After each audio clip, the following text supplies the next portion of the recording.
자, 질문 받겠습니다. 고맙습니다. 네, 박수를 맞으세요. 네, 네, 네, 네, 안녕하세요. 60기 정진덕성입니다. 네, 네, 고맙습니다. 스님, 네, 경전에 보면은요. 네, 예. 우견 편단, 그렇지. 우설 착지 같은 말이 종종 나오거든요. 그렇지, 그렇지. 그래서 제가 혹시나 해서 인터넷 한번 검색해 봤더니 나오지가 않더라고요. 그래서 이제 정확하게 어떻게 하는 행동인지 또 어떤 의미가 있는지 참 궁금합니다. 네, 좋으신 질문이세요. 자, 편단, 우견, 우술착지, 금강경 경전마다 나와요. 우견, 편단, 우술착지. 우선 중요한 건 우리가 그런 거 있잖아요. 뭐냐면 자기를 낮추는 자가 높아지는 거예요. 자기를 비우고 버린 자가 높아지는 거예요. 그러면 우견 편단이란 건 뭐냐면 우리가 이제 이른바 스님들 가사 같은 거 할 때 이제 여러분들 말씀이죠. 어깨를 여자분들 그 옷 같은 거 보다 보면 양쪽 어깨를 다 드러내는 게 있대. 그 통견을 다 드러내는 게 있잖아요. 근데 우리 스님들은 지금 이렇게 가사를 했지만 보통 뭐냐면 저 남바에 가면 한 어깨를 그 더우니까 어깨를 다 드러내고 이제 가사를 이제 한쪽 우견 한쪽에만 이렇게 하고 한쪽은 이렇게 버섯 이렇게 보여 자기의 몸을 헌신한다는 뜻이에요. 모든 것을 다 헌신한다. 최고의 예경의 자세죠. 최고의 예경의 자세. 그러니까 우리가 그런 얘기 있잖아요. 뭐 스승의 뭐 그림자도 밟지 말라는 것처럼 결국은 우리가 이 세상을 살면서 정말 안타까운 게 뭐냐면 물론 자기가 잘났다고 생각하는 게 뭐 죄는 아니에요. 근데 우리가 사는 게 태양이라거나 달, 별, 바람, 비 우리가 필수로 하는 게 너무나 많은데 그 모든 게 다 뭐라? 부처님께서 선물하시는 거잖아요. 우리 매일같이 부처님 선물을 받고 있다니까. 그러니까 감사함의 마음을 항상 마음 가운데 놓쳐서는 안 돼요. 감사합니다. 또 부모님에 대한 감사도 한두 끝도 없지만 감사할 대상이 너무나 많거든요. 그 중에서 특히 부처님이라거나 뭔가 스승이라거나 우슬착지는 예전에 보면 한쪽 무릎을 땅에 대고 뭐라 한쪽 발에서 뭐 땅에다 절하고 말이죠. 그 최상의 군주에 대한 부처님에 대한 우측 무릎을 땅에 대고 옛날에 왜 그런 거 많이 있지 왜 대왕폐하면서 우측 하면서 뭐 한쪽 무릎을 땅에 대고 하는 거 있잖아. 그런 게 있잖아. 그런 거 있잖아요. 그러니까 가장 흔들리는 마음이 없이 다 한 길로 가는 사람 중도가 정도래. 정도가 중도고. 그게 사성제 8정도라잖아. 그러니까 항상 둘 사이는 뭐라 중심이 하나지만 그 중심 따라서 계속 가다 보면 중심 속으로 들어가 버리면 전체가 하나가 되고 영원히 된다고 했잖아요. 그런 얘기 많이 했잖아요. 그죠? 여러 번. 그러니까 우리가 삶을 살아가면서 꼭 생각할 게 뭐냐면 언제 어떤 경우라도 나를 비우고 버리는 거. 중이란 말은 뭔거 아니에요? 중이란 말은 결국은 하나가 되는 길이에요. 하나가 되는 길이 뭐라? 나를 뭐려? 던지고 비우고 버리는 길이라고요. 나를 던지고 비우고 버림으로 인해서 이기심이 녹아지고 결국은 자비심이 항양되고 무의심 내 뭐죠? 기비심 되는 거예요. 근데 우리는 쉽사리 놓아버리는 마음이 그렇게 되지 않으니까 여러 가지로 어려운 거예요. 근데 그러니까 자꾸만 이렇게 수행해 가는 거죠. 그러니까 언제 어떤 경우로 하더라도 이 가정 내에서도 그렇습니다. 여러분들이 아이들이 학교를 가거나 뭐 또 남편이 직장에 가 그러면 공무관이 잘 다녀오세요. 오늘도 열심히 우리 일합시다. 뭐 이렇게 서로 남편 아내에게 또 아이들에게 엄마 아버지는 그런 예경에 서로 공경한 마음으로 그렇게 살아갈 때 뭔가 직장이나 학교 가서라도 네 자기를 던져서 열심히 살 수 있거든. 그러니까 결국은 우리가 헌신이란 말, 희생이란 말, 이게 아주 중요한 어떤 그런 그 세계이기 때문에 의술 착지 편단 우견 편단 이런 자세를 취하는 거 아시겠죠? 자, 다음 질문 받겠습니다. 네, 네, 박수로 만세 고맙습니다. 네, 네, 네, 네, 큰 스님 안녕하세요. 저는 60기 황정덕화라고 합니다. 네, 고맙습니다. 불교에서 무해하다라는 의미로 어. 이 장애가 없다, 장애에서 벗어나다 뭐 이런 뜻의 말을 자주 쓰는데요. 네, 여기에서 말하는 장애라는 말이 우리가 네. 평상시 일상생활에서 사용하는 뭐 장애물, 장애가 있다 아하. 이런 뜻과 이렇게 아. 이런 말과 같은 뜻인지 아니면은 불교에서만의 또 다른 깊은 의미가 있는지 궁금합니다. 네, 박수로 하세요. 네. 자, 여러분죠. 그 덩치 큰 코끼리를 있잖아요. 코끼리 있잖아. 코끼리를 말이죠. 말뚝을 박아놓고 거기다 끈을 매놓거든. 그러면 코끼리가 힘이 얼마나 세요. 근데 끈에 묶여가지고 그냥 빙글빙글 돈다니까요. 참 말이죠. 무슨 말씀 드리려고 하는 거 아니? 여러분죠. 우리가 이 광활한 우주에 있는 무량한 별들이 태양도 마찬가지예요. 태양을 중심으로 수금주야 목도 천여 명이 돌고 또 태양계는 뭐라? 은하계 우주를 중심을 향해 돌아요. 또 다른 은하계 우주가 또 다른 은하계 우주가. 그럼 다 모든 그런 그 만상이 돌게 된 이유는 왜 그럴까요? 돌게 된 이유가 전부 다 핵이 있어 그러잖아요. 핵심. 세포도 핵이 있고 그 핵의 위치한 바로 뭘까요?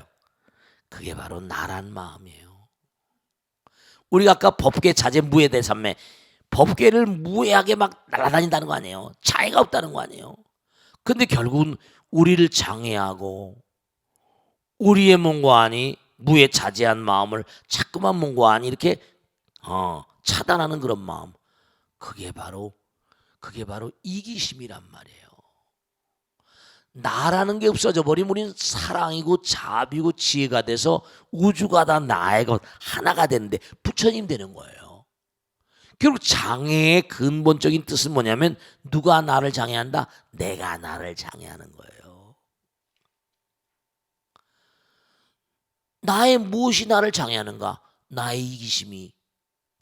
나만 먼저 잘 먹고 잘 살고 내 아들 딸들만 먼저 잘 먹고 잘 살고 결국 우리가 갈등을 일으키는 모든 요인들을 번뇌라고 부르거든요.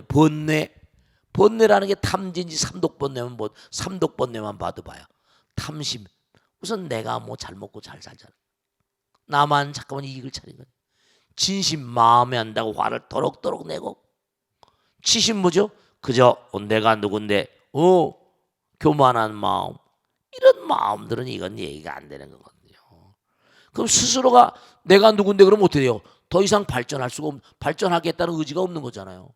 우린 끊임없이 영원으로 나가는 무해자제한 존재인데. 그러니까 지금 좋은 질문하셨는데 장애, 무해, 대비심, 장애가 결국 뭐냐? 결국 장애가 내가 장애를 쳐놓으면 내가 나가지 못해 그 장애를 쳐놓은 당사자가 자기란 말이에요.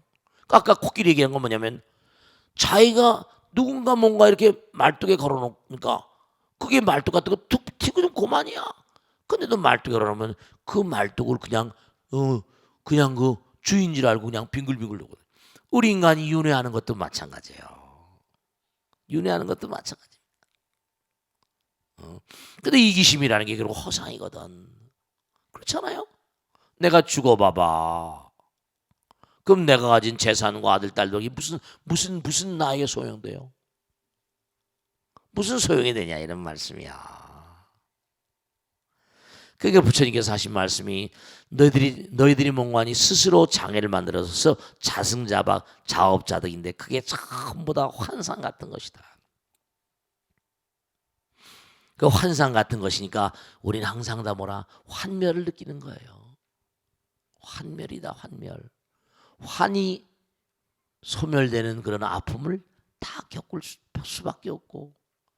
그러니까 부부간에 사랑하다 남편이 잘못하고 아내가 잘못하면 환멸을 느낀다. 다 환인 거예요. 그러니까 결국은 모든 장애는 자기 자신이 만드는 것이다. 그걸 꼭 아시고, 자, 익명 게시판 보겠습니다. 오늘은 기네요. 스님, 저는 성적과 진로 때문에 고민하고 있는 고등학교 3학년 학생입니다.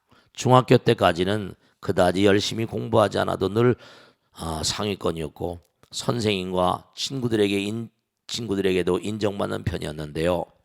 고등학교 올라오면서부터 성적이 중상위권에서 좀처럼 오르지 않습니다. 제게는 1살 많은 형이 있는데 어려서부터 공부는 전국 최상위권에, 운동도 뭐든 잘하고 악기도 잘하고 심지어 노래까지 잘 부르는 괴물입니다. 제가 형보다 나은 거라고는 형이 170 조금 넘는데 저는 180이 넘는다는 거. 그러니까 제 키가 좀 더 크다는 것뿐입니다. 형은 지금 명문대 의대 장학생으로 지금 학교를 다니고 있고요. 부모님은 저에게 그 정도까지는 아니더라도 친척들 보기에 부끄럽지 않은 정도의 서울 중상위권 학교에는 입학해 주기를 바라고 계십니다. 그런데 얼마 전 받아본 성적표는 중고등학교를 다 합쳐서 받아본 성적 중에 최악이었습니다. 부모님은 크게 실망하셔서 평소 저의 게으른 생활 태도 하나하나 짚어가며 제 인생에서 가장 긴 시간 동안 저를 혼내셨습니다. 그러면서 아버지가 형처럼 재능이 있는 것도 아니고 요즘처럼 힘든 세상에서 어떤 직업을 선택해서 어떻게 살아갈 건지 진지하게 생각해 본 적이 있느냐고 물으시더군요. 솔직히 저는 아직 제가 뭘 하면 좋을지, 어떤 일 하며 살고 싶은지 결정하지 못했습니다. 이과를 선택한 것도 막연히 형이 이과여서 따라간 거기도 하고요. 저는 그날 밤 너무 속상해서 밤새 혼자 울었습니다. 그래도 고3 올라와서부터는 정말 최선을 다했다고 자부하는데 성적은 최하이고 앞으로 잘해나갈 자신이 없습니다. 스님, 어떻게 하면 성적이 오를까요? 또 제게 맞는 진로를 찾는 법도 가르쳐주세요. 우선 문제가 여러 가지니까 첫째로 성적이 떨어지시는 분들은요, 우선 이것부터 제가 꼭 당부드리고 싶어. 대치동 학원가의 원장들이, 학원 선생님들이 한 이구동성으로 하는 말이 있습니다. 틀린 걸 자꾸만 틀려요. 우선 자기가 시험을 치를 때 틀린 문제, 자기가 어디에 취약한가, 틀린 문제를 완전히 정복해야 됩니다. 우리 인간은 참 묘해가지고 실수를 연발해요. 과거에 잘못하고 또 잘못합니다. 동일한 것으로. 왜 그럴까요? 확실히 참회가 안 돼서 그래요. 확실히 문제가 해결 안 되는 거예요. 대체로 성적이 안 나오는 분들이요, 그냥 열심히 하는 거예요. 책상물에 앉아 있습니다. 그런데 뭐냐, 근본적으로 자기가 무엇을 잘못하고 있는지, 무엇이 잘못된지 잘 파악을 못해요. 저도 애들도 많이 가르쳐 봤거든요. 중요한 건 뭐냐면 우선 내가 틀린 문제, 기출문제 좋고 이른바 시험 쳤을 때 틀린 문제, 내가 왜 이걸 틀렸는가. 예를 들어 수학을 예를 들면요, 보세요. 무슨 함수에다 로그 함수, 삼각 함수, 미적분까지 막 세속말 짬뽕을 두리뭉술이 해가지고 딱 문제를 던지면 하나하나 조건을 따져 나가잖아요. 조건. 근데 시험관들은 뭐라? 요 정도 하면 요런 답이 나오고 요 정도 요런 답 나오잖아요. 단계 넘어갈 때마다 사지선다 딱 만들었거든요. 대충 풀어버리면 한 단계 더 숫자가 나서 이거구나 지금 틀리는 거죠. 그 다음 단계가 있거든요. 그러니까 자기가 취약한 게 왜 취약히 틀렸냐, 이거를 확실히 알아야 돼요. 자기의 약점을 알아야죠. 약점을.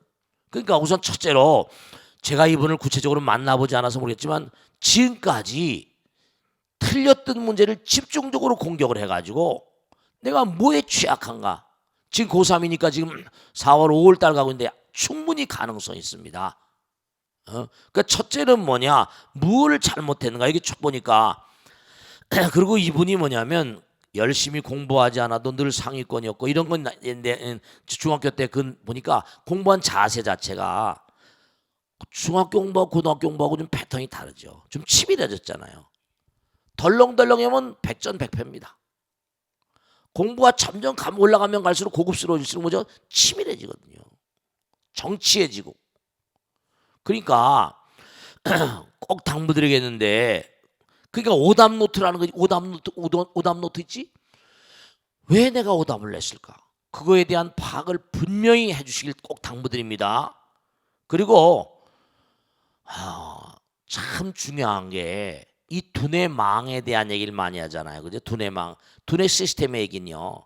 이분이 또 하나 꼭 제가 말씀드리고 싶은 건 우선 중요한 건 모든 공부나 모든 이 과목에는요. 핵심 요점 정리가 있어요. 요점 정리. 다 했지? 이 과목에선 뭘 가르치려고 하는구나. 이 요점을 확실히 파악하고 있어야 된다. 요점을 확실히 파악한 다음에 그 요점에 대한 문제가 나오잖아요. 기본 문제가 나와. 기본 문제. 그 다음에 포괄적으로 문제를 많이 붙인 거죠. 그러면 정리도 기본 핵심에 대해서 정리도 안 돼 있고 기본 문제도 잘못 푸는데 이게 그 다음엔 빵이에요. 그렇기 때문에 문제를 많이 푸는 게 문제가 아니라 핵심 요점을 확실히 파악하고 기본 정리를 잘 알아야 돼. 그 기본 정리가 어떤 양상으로 이게 문제가 나온다는 그 문제의 어떤 구성 양태를 알아야 되고 그 다음에 응용 문제를 푸는 거죠. 그러니까 항상 기본을 무시하면 안 돼요. 기초를 무시하면 안 되고 집을 지어도 밑바탕이 중요하거든요. 그리고 이분이 제가 꼭 당부드리는데 어떻게 하면 성적이 오를까요? 또 제게 맞는 진로를 찾는 법도 가르쳐 주세요. 꼭 제가 당부드립니다. 우리 이 학생 있잖아요. 용기를 내세요. 아직도 지금 5월인데 뭐 10월 달까지 수능 시험까지 뭐 11월 달까지 시간이 충분히 있으니까 다만 하나 이 마인드 컨트롤 이른바 말하면 호세 실바의 책에 나오는 건데 아주 중요한 거예요. 아주 진짜 중요한 겁니다. 뭐냐면 딱 집중 상태의 30분과 이 실험에 다 나온 겁니다. 집중하지 않은 딱 뭔가 집중한 사람과 집중하지 않은 상태로 얼렁덜렁 이제 그 일정한 학습량을 줬습니다.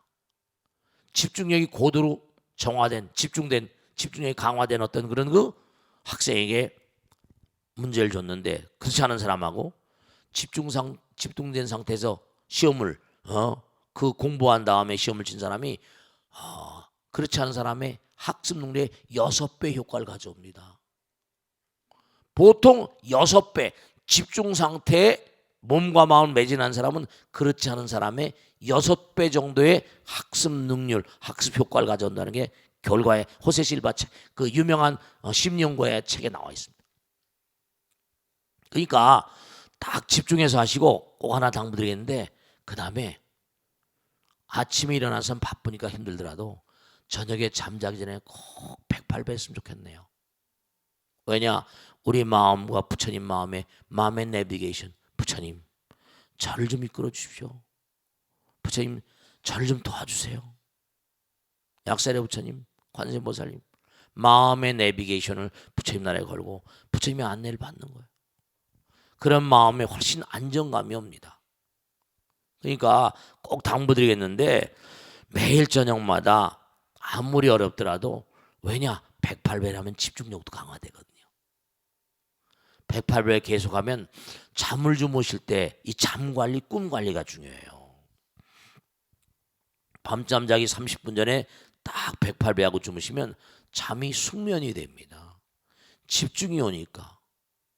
그럼 그 다음날 공부하기도 훨씬 수월하고요. 집중력도 계속 제고가 되는 거예요. 그러니까 꼭 당부드리겠는데 이분 절대로 실망하지 마시고 몸과 마음을 다해서 열심히 최선을 다해 보시면 분명히 좋은 효과가 있을 거예요. 아시겠죠? 자, 질문 받겠습니다. 고맙습니다. 네. 일어나세요. 네. 안녕하세요. 59기 반야진입니다. 네, 고맙습니다. 네. 존경하는 사람이 누구냐는 질문에 부모님이나 가족이라고 말하는 사람은 많지 않은데요. 그렇죠. 가족 간에 존경받기가 쉽지 않은 것 같습니다. 그렇습니다. 왜냐하면 서로 간에 너무 속속들이 잘 알고 있기 때문인 것 같은데요. 그래서 함부로 대하는 경향도 있습니다. 네.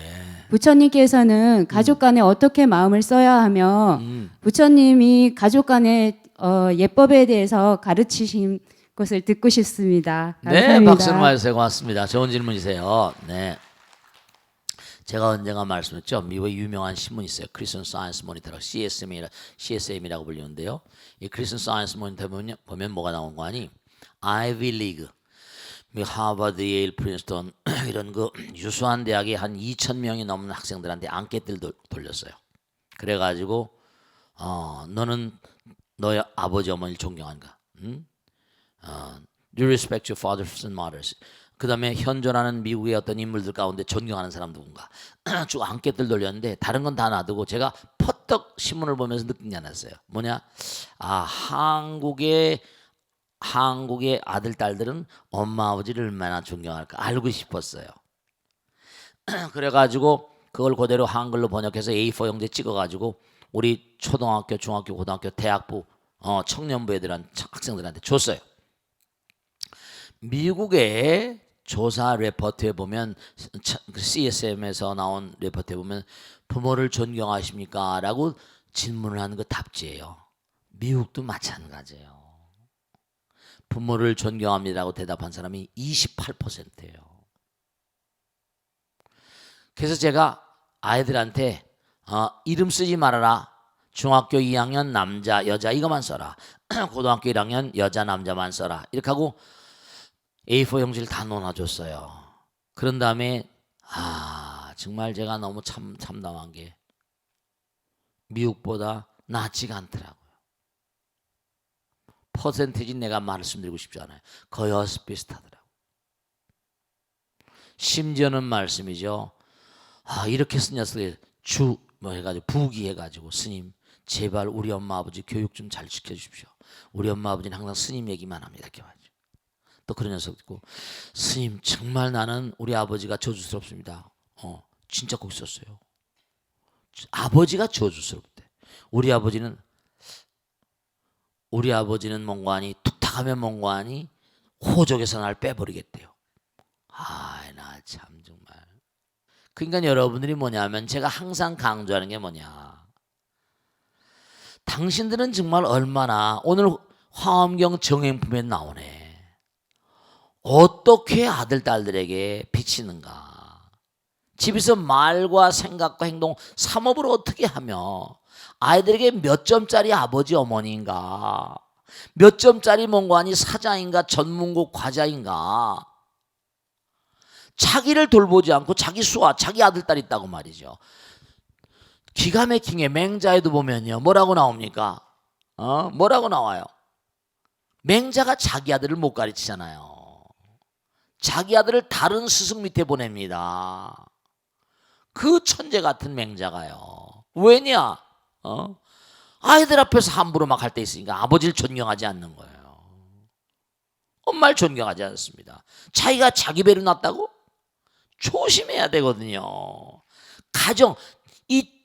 가정도요 이른바 도량이에요. 도량. 부처님 계신 집이라니까. 화엄경에 나오잖아요. 남편을 부처로 보라, 아내를 부처로 보라, 아들 딸들을 부처로 보라. 대하는 사람들을 다 부처로 봐야 된다니까요. 법당에만 부처님 계신 게 아니에요. 지금 오늘 공부하는 게 바로 그거예요. 정행품, 정행. 상대방을 대함에 부처로 보라는 거예요. 공부는 많이 해서 다 알죠. 부처님 눈에는 부처님의 눈에는 부처님만 보이고 강아지 눈에는 뭐라? 무슨 뭐만 보인다고 말이죠. 그 아이들에게 내가 아이들을 키우면 그 제가 항상 드린 말씀이 페스탈로치게잖아요. 100명의 교장 선생님보다 한 명의 아버지 어머니가 더 수승한 선생님이라는 거 아닙니까? 그걸 생각하셔야지. 참 환장하겠다니까. 저도 마찬가지예요. 항상 노력하는 거죠.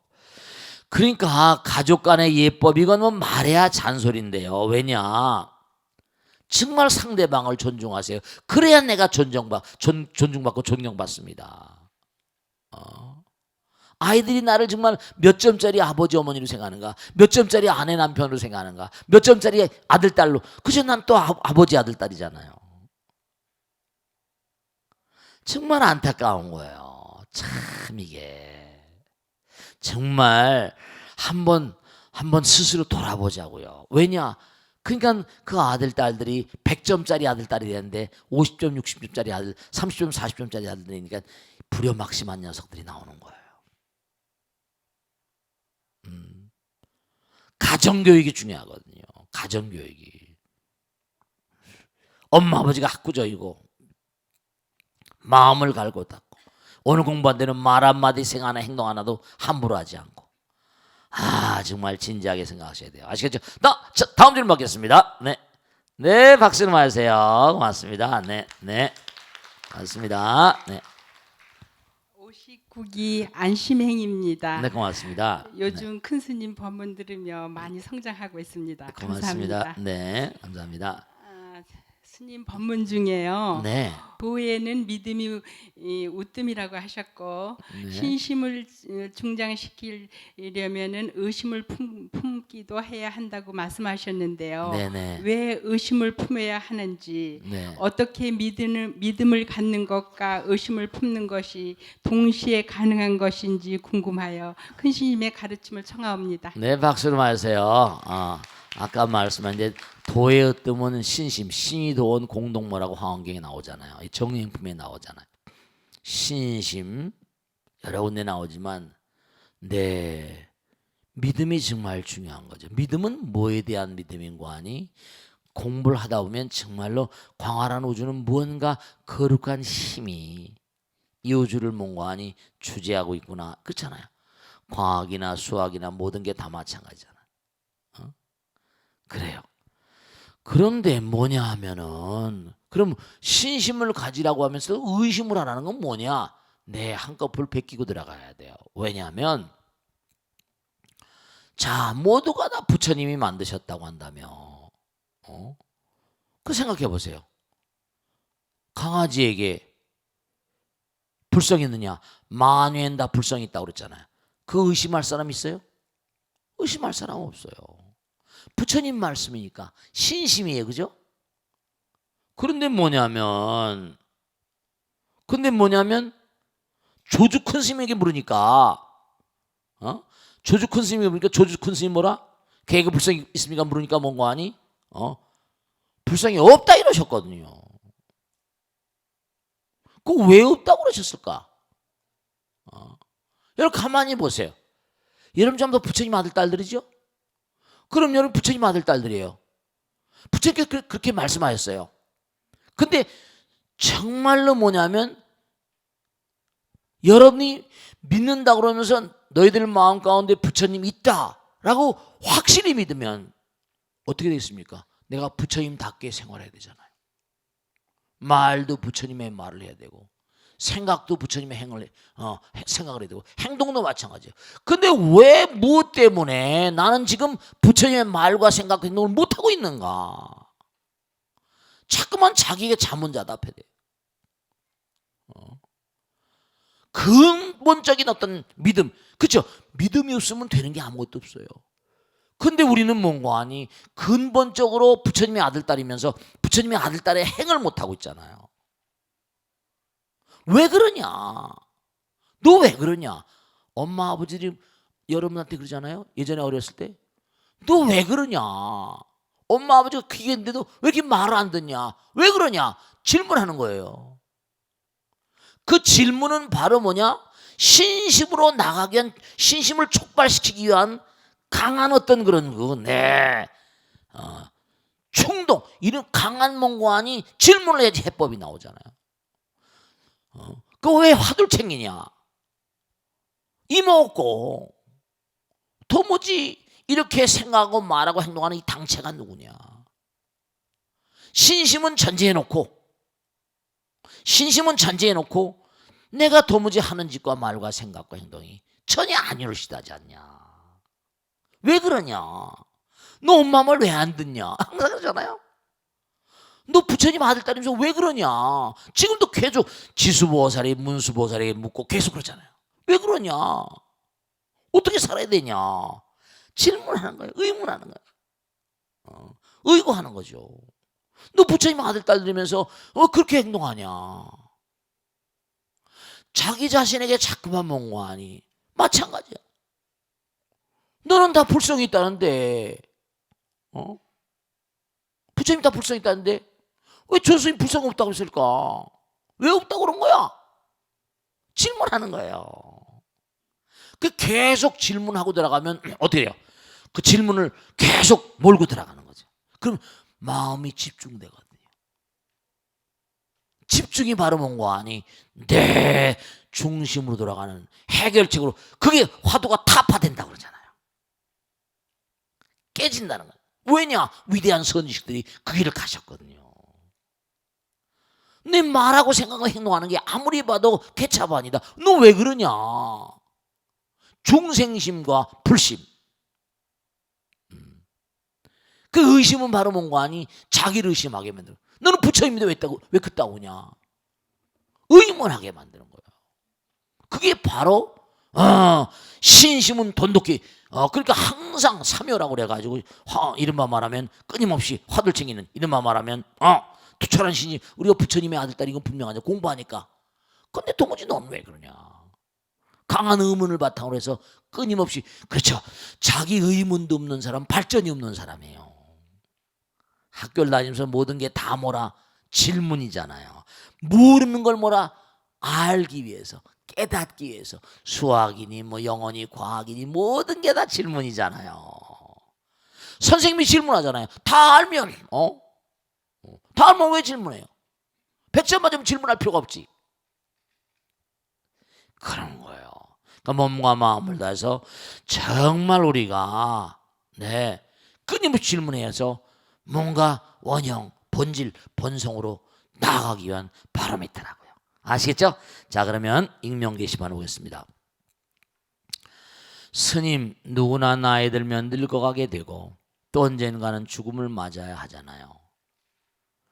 그게 자연의 순리라는 것을 모르진 않지만 막상 나이가 들고 죽음이 가까이 와 있다는 느낌이 들면 공포감이 커지기도 합니다. 누구나가 다 죽음의 공포가 없는 사람이 없습니다. 이렇게 공부하는 것도 바로 뭐죠? 죽음의 공포를 이기기 위해서예요. 그리고 죽음이 없으면 아무도 종교를 믿으려고 하지 않을 겁니다. 저희 아버지는 70대 중반이신데요. 특별히 심각한 건강상의 문제가 있는 것도 아닌데 요즘 들어 부쩍 살 날이 얼마 남았다며 의기소침해하고 언제 죽을지 모른다며 두려워하십니다. 물론 질병이 전혀 없는 것은 아닙니다. 그 연세의 다른 어르신들처럼 전립선염과 고혈압 때문에 약을 드시고 있고 몇 년 전엔 척추관 협착증 때문에 수술로 받았습니다. 하지만 거동이 힘들거나 일상생활이 불편할 정도는 아닙니다. 꽤 정정하게 생활하고 계신데요. 얼마 전 아버지 친구분 두 분이 연이어 돌아가신 것이 어쩌면 계기가 됐는지도 모르겠습니다. 게다가 평생 농사를 짓던 분이 큰오빠가 부모님을 모시게 되면서 갑자기 할 일이 없어진 것도 아버지를 더 힘들게 하는 건 아닐지 걱정이 되기도 합니다. 부쩍 죽음에 대한 생각이 많아지고 매사에 의기소침한 우리 아버지 어떻게 하면 좋을까요? 스님의 지혜를 청합니다. 이분이 좀 생각을 좀 잘못하셨네. 우선 중요한 걸 말씀드렸습니다. 아까도 말씀했죠? 흔히 옛날부터 그런 얘기 합니다. 뭐라 그럽니까? 종교는 나이 들어서 갖는 거야 이러잖아요. 제가 옛날에 감옥에 죄수들 이제 법회를 다닌 적이 있습니다. 근데 참 묘한 게 제가 말씀했죠. 감옥에 가면 요즘엔 우리 다른 스님이 가지만 수의가 두 가지 패턴이에요. 하나는 청색 수의, 청바지 같은 그런 수의는 이른바 말하면 이제 그냥 보통 죄송스럽지만 잡범이라고 할까요? 그 다음에 이른바 말하면 또 뭐예요? 이런 황토색 같은 그런 수의는 뭐예요? 이른바 말하면 좀 이제 흉악범이랄까? 무기수, 사형수. 법회 끝나고요. 이렇게 뜨고 와 있으면 상담실에 있습니다. 그러면 딱 문을 삐끗 밀치고 들어오는 그런 친구들 가운데는요. 단 한 명도 청색 옷을 입은 사람 못 봤어요. 삐끗 밀치고 들어오면요. 딱 보면 전부 다 황색 수예요. 맞죠? 황색, 중앙 황색 수, 중앙토라고 하는 황색 수. 근데 들어와서 앉아가지고 묻습니다. 스님, 저 같은 건 죽으면 지옥 가겠지요. 이렇게. 제가 그런 날은 상담을 해주고 나오면서 인간은 꼭 죽어야 되는구나. 인간은 정말 죽지 않아서 안 되는 존재구나. 왜냐? 죽음은 위대한 스승이구나. 저런 흉악범들이 이제 그 친구는 사형수니까 얼마 남지 않았으니까 이제 요즘엔 사형을 잘 안 시킨다대요. 뭐 사형수 폐지법도 나온다고 하잖아. 죽음이 앞을 두니까 저는 사실은요, 네, 사형수 폐지를 반대하는 사람입니다. 있어야 돼요.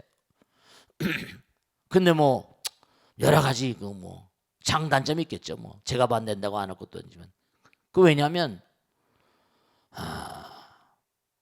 강한 죽음의 어떤 그런 그 두려움 같은 것들이 사람을 뭔가 개선광저하게 만들죠.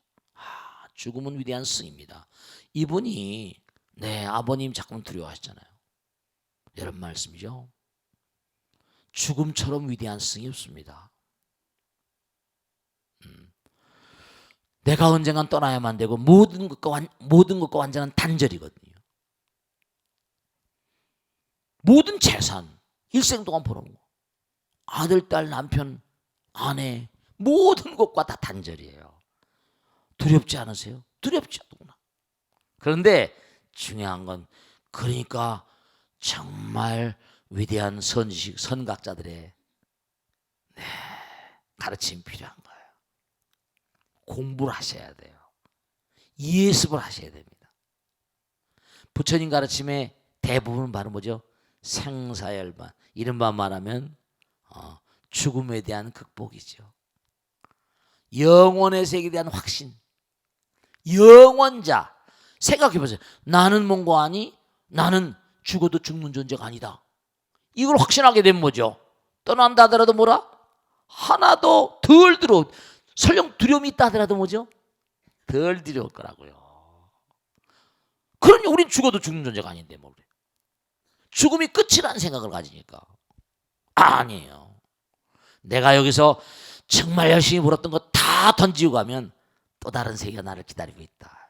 부처님이 다 그런 거 아닙니까? 욕계, 색계, 무색계, 지옥 가기, 축생 뭐 이거. 그러니까 우리가 영원자라는 걸 확신을 갖도록 공부해야 됩니다. 그러니까 부처님께서 84,000 대장경을 말씀하신 거예요. 그걸 끊임없이 수행을 해가지고 죽음을 체험하게 만든 겁니다. 그럼요. 다 놓고 말씀드렸는데 제가 죽음 체험을 시키잖아요. 그러니까 무언가 살아생전의 체험을 딱 하고 나면 그 다음엔 사람이 달라지죠. 죽음을 촉하는 사람들, 그러니까 위대한 인간들은 전부 다 뭐라? 죽음을 이긴 인간들입니다. 목숨을 아까워하지 않죠. 그래 안 그래요? 소신이 아직 12척이 남았습니다. 배가 12척이 남았는데 130척 이상 가지고 싸우는 겁니다. 자기도 죽죠. 이순신 장군. 살신성인이라고 그러잖아요. 탁월한 인물들, 위대한 인물들은 자기를 버립니다. 목숨을 던지는데 무슨 아까울 게 있어요. 목숨을 던지는데 그 사람 이상 더 이상 그 사람을 능가할 그런 위실력을 가진 사람이 누가 있겠어요. 죽음을 두려워하지 마세요. 죽음을 두려워하지 않는 자는 영원을 가는 자입니다. 우리가 지금 그거 공부하고 있잖아요. 그게 이분은 제가 왜 아까 잘못 생각하셨다는 거 아니?